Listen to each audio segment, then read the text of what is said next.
ओम शांति। आज 24 अक्टूबर है। आज हम बाबा के मधुर महावाक्य सुनेंगे। आज की मुरली का सार है, बेहद की अपार खुशी का अनुभव करने के लिए हर पल बाबा के साथ रहो। बाबा दुख की दुनिया में सुख का रास्ता बताता है, कैसे हम खुश रह सकते हैं। बाहरी चीज़ों पर अगर हम डिपेंडेंट हमारी खुशी होगी तो वो स्थायी नहीं होगी। लेकिन बाबा अमर है, अविनाशी है, एवर प्योर है। इसलिए बाबा ने रास्ता बताया कि बेहद की अपार खुशी का अनुभव करने के लिए हर पल बाबा के साथ रहो। प्रश्न है, बाप से किन बच्चों को बहुत बहुत ताकत मिलती है? उत्तर है, जिन्हें निश्चय है कि हम बेहद विश्व का परिवर्तन करने वाले हैं, हमें बेहद विश्व का मालिक बनना है। हमें पढ़ाने वाला स्वयं विश्व का मालिक बाप है। ऐसे बच्चों को बहुत ताकत मिलती है। ओम शांति। मीठे मीठे रूहानी बच्चों को, व आत्माओं को रूहानी बाप परमपिता परमात्मा बैठ पढ़ाते हैं और समझाते हैं, क्योंकि बच्चे ही पावन बनकर स्वर्ग के मालिक बनने वाले हैं। फिर से सारे विश्व का बाप तो एक ही है, यह बच्चों को निश्चय होता है। सारे विश्व का बाप, सभी आत्माओं का बाप तुम बच्चों को पढ़ा रहे हैं। इतना दिमाग में बैठता है? बाबा ने पूछा। क्योंकि दिमाग है तमो प्रधान, लोहे का बर्तन, आयरन एज। दिमाग आत्मा में होता है, तो इतना दिमाग में बैठता है, इतनी ताकत मिलती है समझने की कि बरोबर बेहद का बाप हमको पढ़ा रहे हैं। देखो बाबा समझा रहे हैं कि ज्ञान भी बुद्धि में बैठना है, इसके लिए भी ताकत चाहिए। आत्मा में ताकत ही नहीं रही ज्ञान को धारण करने की। इसलिए बाबा बोल रहे हैं कि तमो प्रधान आयरन एज बुद्धि हो गई है, उसमें ये बैठता है कि कौन हमको पढ़ा रहा है। हम बेहद विश्व को पलटते हैं। इस समय बेहद सृष्टि को दोजक कहा जाता है। दोजक अर्थात नरक। ये जानते हो या समझते हो कि गरीब दोजक में है, बाकी सन्यासी साहूकार बहिश्त में है। ऐसा लगता है क्या कि जो धनवान है वो सुखी है, स्वर्ग में है, और जो गरीब हैं वह नरक में? ऐसा महसूस होता है? या उतना ही दुख साहूकार या धनवान को भी है ना? हम देखते हैं ना कि चाहे जितने धनवान हो, है ना, अभी कोरोना में क्या हुआ, अचानक शरीर छोड़ा, है ना, तो उसने गरीब और अमीर नहीं देखा ना। तो बाबा ने बोला कि ऐसा तो नहीं समझते हो। बाप समझाते हैं, इस समय जो भी मनुष्य मात्र हैं सब दोजक में, सब नरक में। यह सब समझने की बातें हैं कि आत्मा कितनी छोटी है। इतनी छोटी आत्मा में सारी नॉलेज ठहरती नहीं है, या भुला देते हो। विश्व की सर्व आत्माओं का बाप तुम्हारे सम्मुख बैठ पढ़ा रहे हैं। एक सेकंड के लिए अनुभूति में आओ कि ये किसके महावाक्य हैं, कौन हमें बैठ पढ़ा रहा है। बाबा ने बोला, सारा दिन बुद्धि में यह याद रहता है कि बरोबर बाबा हमारे साथ यहाँ है। कितना समय बैठता है, घंटा, आधा घंटा या सारा दिन, यह भी दिमाग में रखने की ताकत चाहिए। ईश्वर परमपिता परमात्मा तुमको पढ़ाते हैं। बाहर में जब अपने घरों में रहते हो तो वहाँ साथ नहीं है, यहाँ प्रैक्टिकल में तुम्हारे साथ है। बाबा कब की बात कर रहे हैं? साकार मुरली है। मधुवन में जब आत्माएं बाबा से मिलने आती थी तो उस समय कहते थे शिव बाबा ब्रह्मा बाबा के तन में विराजमान है, तो वो अनुभूति करने के लिए। यहाँ प्रैक्टिकल में तुम्हारे साथ है। जैसे कोई का पति बाहर में, पत्नी यहाँ है, तो ऐसे थोड़ी कहेगी कि हमारे साथ है। बेहद का बाप तो एक ही है, बाप सब में तो नहीं है ना। बाप जरूर एक जगह बैठता होगा। तो ये दिमाग में आता है कि बेहद का बाप हमको नई दुनिया का मालिक बनाने के लायक बना रहे हैं। दिल में इतना अपने को लायक समझते हो कि हम सारे विश्व के मालिक बनने वाले हैं। इसमें तो बहुत खुशी की बात है। इससे जास्ती खुशी का खजाना तो कोई को मिलता नहीं। अभी तुमको मिलता है, अभी तुमको मालूम पड़ा है ना, हम क्या बनने वाले हैं। तो इससे बड़ी खुशी की बात क्या होगी। यह बनने वाले हैं, यह देवताएं कहाँ के मालिक हैं, यह भी समझते हो। भारत में ही देवताएं होकर गए हैं, यह तो सारे विश्व का मालिक बनने वाले हैं। इतना दिमाग में है, वह चलन है, वह बातचीत करने का ढंग है, वह दिमाग है। कोई बात में झट गुस्सा कर दिया, किसको नुकसान पहुंचाया, किसी की गिलानी कर दी, ऐसी चलन तो नहीं चलते। तो बाबा स्मृति दिला रहे कि क्या बनने वाले हो, तो चलन हमारी कैसी होनी चाहिए। बावन बोला सतयुग में ये कभी किसी की गिलानी थोड़ी करते हैं, वहाँ गिलानी के ख्यालात थोड़ी नहीं होंगे। बाप तो बच्चों को कितना जोर से उठाते हैं। तुम बाप को याद करो तो पाप कट जाएंगे।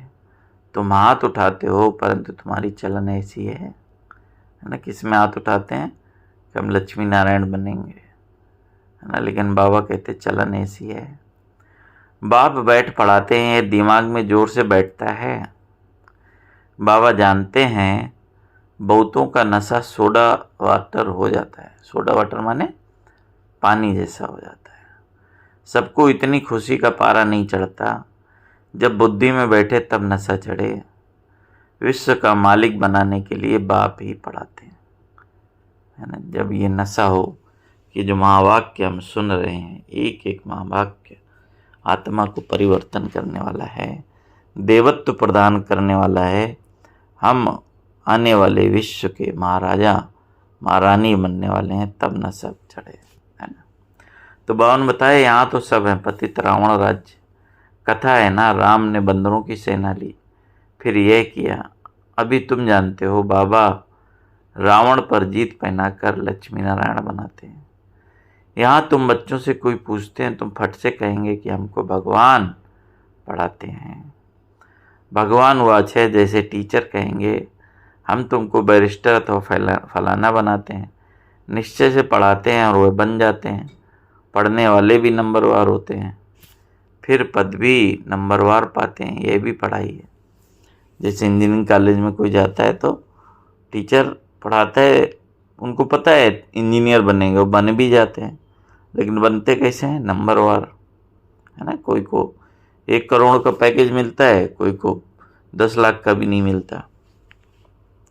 तो उसी तरह बाबा ने बोला यहाँ भी जब बैठे हो, बाबा की पढ़ाई पढ़ रहे हो, तो ये तो निश्चय है ना कि हम देवी देवता बनने वाले हैं।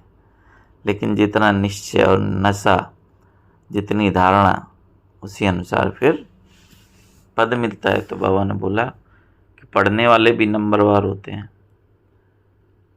बाबा एम ऑब्जेक्ट सामने दिखा रहे हैं, तुम समझते हो इस पढ़ाई से हम ये बनेंगे, खुशी की बात है। IAS पढ़ने वाले भी समझेंगे हम ये पढ़कर फिर ये करेंगे, घर बनाएंगे, ऐसा करेंगे। बुद्धि में चलता है। यहाँ फिर तुम बच्चों को बाप बैठ पढ़ाते हैं। सबको पढ़ना है और पवित्र बनना है। बाप से प्रतिज्ञा करनी है कि हम कोई भी अपवित्र कर्म नहीं करेंगे, है ना। क्योंकि जैसा लक्ष्य वैसा लक्षण। तो इतना ऊंचा लक्ष्य है तो फिर कर्म भी वैसे होने चाहिए। बाप कहते हैं अगर कोई उल्टा काम कर लिया तो की कमाई चट हो जाएगी। ये मृत्यु लोक पुरानी दुनिया है। हम पढ़ते हैं नई दुनिया के लिए, पुरानी दुनिया तो खत्म हो जानी है।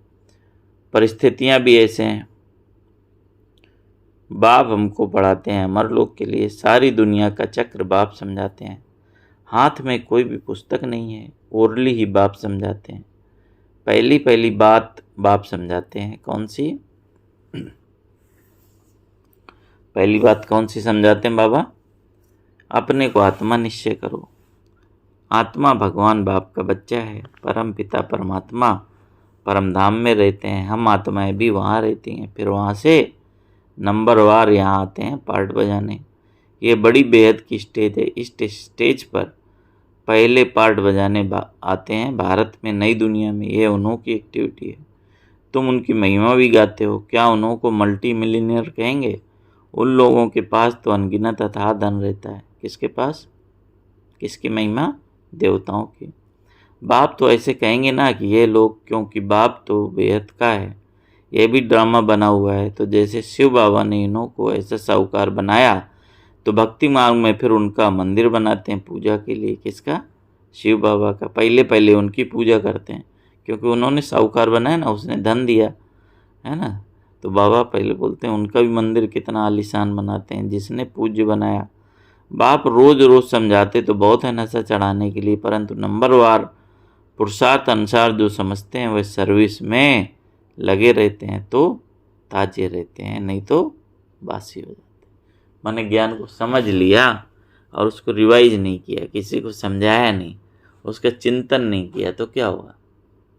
पानी अगर एक ही जगह स्थिर रहे तो क्या होगा? बदबू आ जाएगी, खराब हो जाएगा। पानी चलता रहना चाहिए। तो उसी तरह बावन बोला, अगर सर्विस में नहीं लगते तो बासी हो जाते हैं। बच्चे जानते हैं बरोबर ये भारत में राज्य करते थे कौन? देवी देवता है। तो और कोई धर्म नहीं था, डीटीज था, माने देवी देवता धर्म था। और फिर बाद में और धर्म आए हैं। सतयुग त्रेता में केवल देवी देवता धर्म, और बाद में द्वापर से फिर दूसरे धर्म आ जाते हैं। तो बाबा ने कहा बाद में और धर्म आए हैं। अभी तुम समझते हो ये सृष्टि का चक्र कैसे फिरता है। स्कूल में एम ऑब्जेक्ट तो चाहिए। सतयुग आदमी ये राज्य करते थे, फिर 84 के जन्म में आए हैं। बच्चे जानते हैं यह बेहद की पढ़ाई, जन्म जन्मांतर तो हद की पढ़ाई पढ़ते हैं। इसमें बड़ा पक्का निश्चय चाहिए। सारी सृष्टि को पलटाने वाला, रिजुनेट करने वाला, माने नया बनाने वाला, नर को स्वर्ग बनाने वाला बाप हमको पढ़ा रहे हैं। ऐसा निश्चय होना चाहिए। इतना जरूर है, मुक्ति धाम तो सब जा सकते हैं, स्वर्ग में तो सभी नहीं जाएंगे। माने परम धाम तो सभी जाएंगे, सभी आत्माएं। लेकिन सतयुग में कौन जाएगा? जो सतयुग के लायक बनेगा, है ना, जो पढ़ाई पढ़ेगा। बावन बोला स्वर्ग में तो सभी नहीं आएंगे। यह अब तुम जानते हो। हमको बाप इस विशेष सागर वैश्यालय से निकालते हैं। सभी बरोबर वैश्यालय है। अभी वैश्यालय कब से शुरू होता है? द्वापर से। 2500 वर्ष हुआ जब यह रावण राज्य शुरू हुआ, भक्ति शुरू हुई। उस समय देवी देवता धर्म वाले ही हैं, वह वाम मार्ग में आ गए, भक्ति के लिए मंदिर बनाते हैं। सोमनाथ का मंदिर कितना बड़ा बनाया है। हिस्ट्री तो सुनी है क्या? हिस्ट्री सुनी है? किसने बनाया? है ना, विक्रमादित्य राजा ने बनाया, है ना। और कितनी बार गजनवी ने लूटा? 13 बार। तो ये हिस्ट्री सुनी है ना। तो बानो बोला मंदिर में क्या था? तो उस समय कितने धनवान होंगे। सिर्फ एक मंदिर तो नहीं होगा, हिस्ट्री में करके एक का नाम डाला है। जैसे है ना, ब्रह्मा बाबा एक की कहानी सुनाते हैं तो सब आत्माएं आ जाती हैं, हम ब्राह्मणों की कहानी। वैसे ही सोमनाथ मंदिर एक नहीं होगा, कितने मंदिर होंगे। लेकिन उसकी महिमा मतलब कितना सोने का मंदिर, हीरे का शिवलिंग, कितना विशाल मंदिर, कितना 13 बार लूटा उसको, तो मतलब कितना अथाह धन होगा। तो बाबा बोलते हैं ये तो है ना रिकॉर्डेड हिस्ट्री है। तो बाबा ने बोला मंदिर तो बहुत होंगे, एक दो को देख, पूजा तो सब करेंगे, ढेर मंदिर होंगे। सिर्फ एक तो नहीं लूटा होगा, दूसरे भी मंदिर आसपास होंगे। वहाँ गांव कोई दूर दूर नहीं होते हैं, एक दो के नज़दीक होते हैं, क्योंकि वहाँ ट्रेन आदि तो नहीं होगी। तो बहुत नज़दीक दो के रहेंगे। फिर आहिस्ते आहिस्ते सृष्टि फैलती जाती है ना। पहले तो मकान भी, महल भी कहाँ होंगे? नदी के किनारे, यमुना के, गंगा के किनारे, है ना। तो बावन बोला अभी तुम बच्चे पढ़ रहे हो, बड़े थे बड़े बाप तुमको पढ़ाते हैं। ये तो नशा होना चाहिए ना, घर में कभी रोना पीटना नहीं है। यहाँ तुमको दैवीय गुण धारण करने हैं। इस पुरुषोत्तम संगम युग में तुम बच्चों को पढ़ाया जाता है। यह बीच का समय, बीच का समय माने संगम का समय, जब तुम चेंज होते हो। पुरानी दुनिया से नई में जाना है। अभी तुम पुरुषोत्तम संगम युग पर पढ़ रहे हो। भगवान तुमको पढ़ाते हैं, सारी दुनिया को पलटाते हैं, पुरानी को नया बना देते हैं। जिस नई दुनिया का तुमको मालिक बनना है, बाप बांधा हुआ है तुमको युक्ति बताने के लिए, तो फिर तुम बच्चों को भी उस पर अमल करना है। ये तो समझते हो हम यहाँ के रहने वाले नहीं हैं। तुम ये थोड़ी जानते थे कि हमारी राजधानी थी। अभी बाप ने समझाया है। रावण के राज्य में तुम बहुत दुखी हो। इसको कहा जाता है विकारी दुनिया। ये देवताएं हैं संपूर्ण निर्विकारी, अपने को विकारी कहते हैं, है ना। जब जन आरती करते हैं तो उनको निर्विकारी और अपने को विकारी कहते हैं। अब ये रावण राज्य कब से प्रारंभ हुआ किसको पता नहीं। बिल्कुल बुद्धि तमो प्रधान है। पारस बुद्धि सतयुग में थी तो विश्व के मालिक थे, अथाह सुखी थे। उसका नाम ही है सुखधाम। यहाँ तो अथाह दुख है।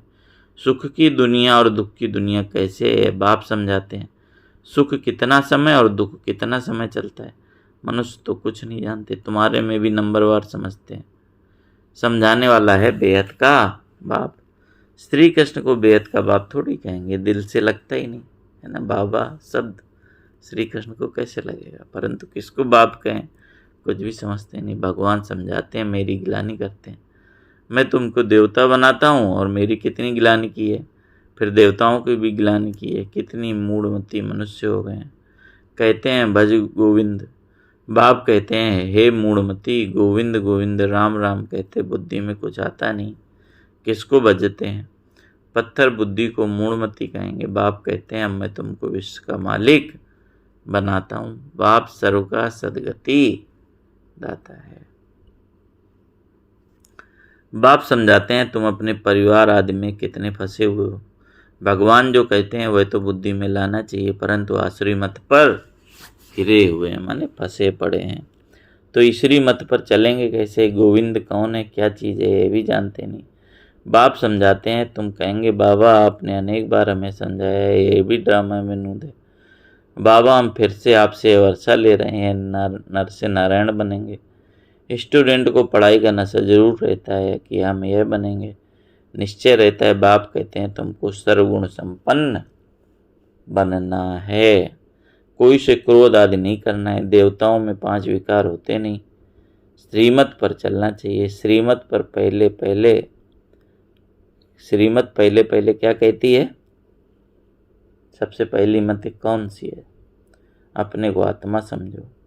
तुम आत्मा परम धाम से यहाँ आई हो पार्ट बजाने। यह तुम्हारा शरीर विनाशी है, आत्मा अविनाशी है। तुम अपने को आत्मा समझो। मैं आत्मा परम धाम से आई हूँ पार्ट बजाने। अभी यहाँ दुखी होते हो तब क्या कहते हो, मुक्ति में जावें, मुक्ति धाम में जावें। परंतु तुमको पावन कौन बनाए, बुलाते भी एक कोई है। वह तो बाप आकर कहते हैं मेरे मीठे मीठे बच्चों अपने को आत्मा समझो, देह नहीं समझो। मैं आत्माओं को बैठ समझाता हूँ, आत्माएं बुलाती हैं। कैसे बुलाती हैं, हे पतित पावन आओ। भारत में ही पावन थे, अब फिर बुलाते हैं पतित से पावन बनाकर सुखधाम में ले चलो। श्री कृष्ण के साथ तुम्हारी प्रीत है। श्री कृष्ण के लिए सबसे जास्ती व्रत नेमाद कुमारियाँ माताएं रखती हैं, निर्जला भी रखती हैं। कृष्णपुरी अर्थात सतयुग में जाएं, परंतु ज्ञान नहीं है इसलिए हठ आदि करते हैं। तुम भी इतना करते हो, कोई को सुनाने के लिए नहीं, खुद कृष्णपुरी में जाने के लिए।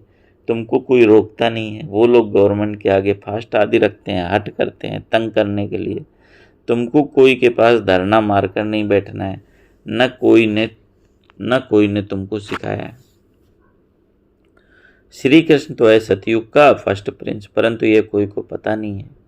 श्री कृष्ण को वे द्वापर में ले गए। बाप समझाते हैं मीठे मीठे बच्चों, भक्ति और ज्ञान 2 चीज़ें अलग अलग हैं। ज्ञान है दिन और भक्ति है रात।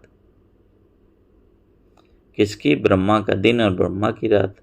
परंतु इसका अर्थ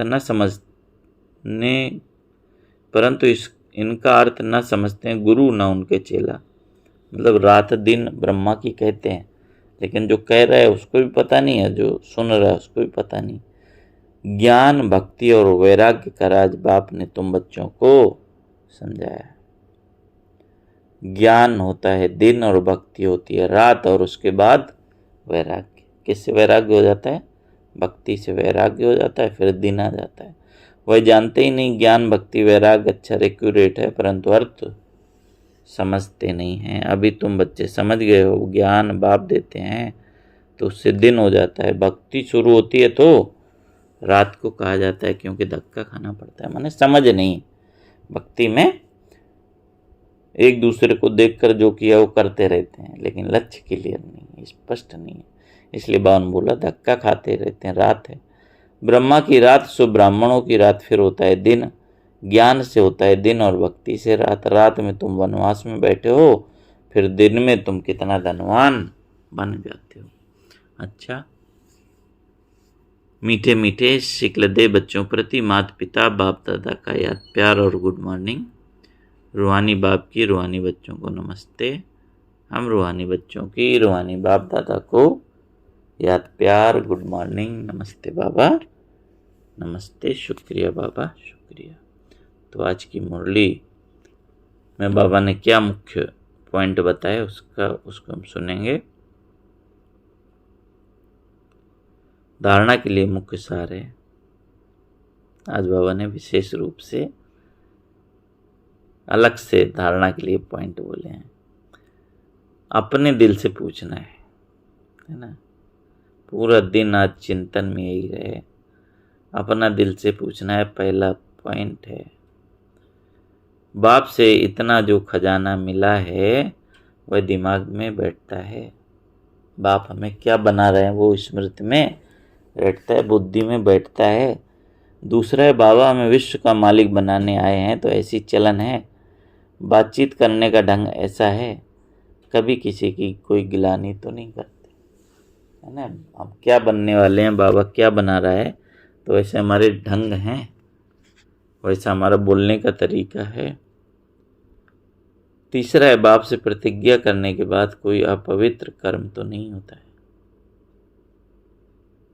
हम पुण्य कमा रहे हैं, पवित्र दुनिया में जा रहे हैं, कोई बाबा ने बोला अपवित्र कर्म तो नहीं होता है। तो ये 3 चीज़ें है ना, फिर से रिवाइज करेंगे। पहला, हमें बाप से इतना खजाना मिला है वह दिमाग में बैठता है। दूसरा है, हमारी चलन बातचीत का तरीका ऐसा है। और तीसरा है कि बाप से प्रतिज्ञा करने के बाद कोई अपवित्र कर्म तो नहीं होता है। आज की मुरली से बाबा ने वरदान दिया, साक्षी स्थिति में स्थित हो, परिस्थितियों के खेल को देखने वाले संतोषी आत्मा भाव। फिर से सुनेंगे, बहुत ही सुंदर वरदान। साक्षी स्थिति में स्थित हो, परिस्थितियों के खेल को देखने वाले संतोषी आत्मा भाव। कैसी भी हिलाने वाली परिस्थिति हो, लेकिन साक्षी स्थिति में स्थित हो जाओ तो अनुभव करेंगे कि जैसे कठपुतली का खेल है, रियल नहीं है। अपनी शान में रहते हुए खेल को देखो। संगम युग का श्रेष्ठ शान है संतुष्ट मणि बनना व संतोषी होकर रहना। इस शान में रहने वाली आत्मा कभी परेशान नहीं हो सकती। संगम युग पर बाप दादा की विशेष देन संतुष्टता है ना। कोई भी परिस्थिति हो, लेकिन कठपुतली का जैसे खेल देख रहे हैं, है ना, तो संतुष्ट रहना, संतोषी रहना, है ना। जो शान में रही हुई आत्मा परेशान नहीं हो सकती। संगम युग पर बाप दादा की विशेष देन संतुष्टता है। स्लोगन है, ऐसे खुशनुमा बनो जो मन की खुशी सूरत से स्पष्ट दिखाई दे। बोलते हैं face is the index of mind. चेहरा दर्पण है मन का, तो मन में ऐसी खुशी हो जो चेहरे पर स्पष्ट रूप से दिखाई दे। बाबा ने पहले भी सुनाया कि आपको देखकर दूसरे भी खुश हो जाएं। तो आज की मुरली को हम स्वरूप में लाएंगे। पूरा दिन इसी नशे और इसी खुशी में अपनी चाल चलन पर अटेंशन रखते हुए बुद्धि में स्मृति रखेंगे। सोचो हमको कौन मिला है, कौन हमारा साथी है। ओम शांति, ओम शांति, ओम शांति।